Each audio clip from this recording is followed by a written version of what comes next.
ஆதியும் அந்தமும் அறியப்படாத இந்த பிரபஞ்சம் என்றுமே ஒரு புரியாத புதிர்தான். இன்று வரையிலும் எந்த ஒரு அறிவியல் கூற்றும் பிரபஞ்சத்தை பற்றி 100% உண்மையை கூறியதே இல்லை. அனைத்துமே ஏறத்தாழ இவ்வாறு இருக்கலாம் என அனுமானங்களாகவே இருக்கின்றன. நேற்று ஒரு விஞ்ஞானி ஒன்று கூறினால் இன்று அதை பற்றி மற்றொருவர் வேறு விதமாக கூறுவார். நாளை அது வேறு விதமாக வேறொருவர் மூலமாக கூறப்படும்.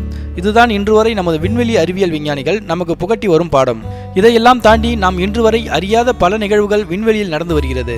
இன்றைய சூழ்நிலையில் நமது பக்கத்து வீட்டில் நடக்கும் விஷயங்களே நமக்கு தெரிவதில்லை. இதில் எங்கு விண்வெளியில் நடக்கும் விஷயங்கள் நமக்கு தெரிந்திருக்க வாய்ப்பு உள்ளது.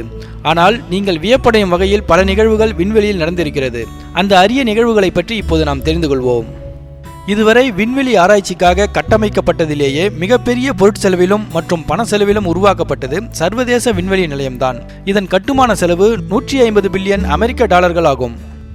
நாம் தினசரி பயன்படுத்தி வரும் விக்கிபீடியா என்னும் வலைதளத்தின் பெயரில் உண்மையிலேயே ஒரு விண்கல் விண்வெளியில் இருக்கிறது. உக்ரைன் நாட்டு விண்வெளி ஆராய்ச்சியாளர்கள் இதை கடந்த 2013ஆம் ஆண்டு கண்டுபிடித்து இந்த பெயரை சூட்டியிருக்கின்றனர். நமது பூமியில் உள்ள நீரளவை விட கிட்டத்தட்ட 100 டிரில்லியன் மடங்கு அதிகமாக நீரளவு கொண்ட நீராவி மேகம் ஒன்று விண்வெளியில் இருக்கிறது.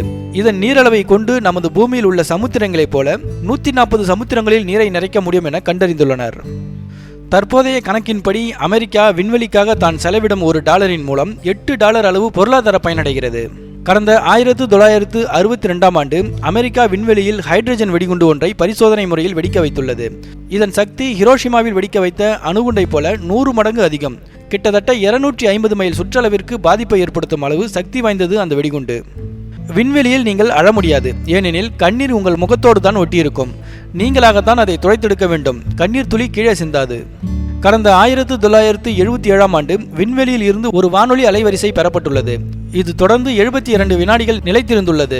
ஆனால் இன்று வரை அந்த வானொலி அலைவரிசை எங்கிருந்து வந்தது என கண்டறியப்படவில்லை. நாசா அவர்களது விண்வெளி ஆராய்ச்சியாளர்களுக்காக வடிவமைக்கும் உடையின் விலை 1.2 கோடி ரூபாய் ஆகும். நீங்கள் விண்வெளியில் இருக்கும்போது 2 இன்ச் கூடுதலாக உயரம் அடைய முடியும். அங்கு புவி ஈர்ப்பு விசை இல்லாததே இதற்கு காரணமாக கூறப்படுகிறது. அதனால்தான் விண்வெளி ஆராய்ச்சியாளர்கள் சற்று உயரமடைந்து காணப்படுவதாய் கூறப்படுகிறது.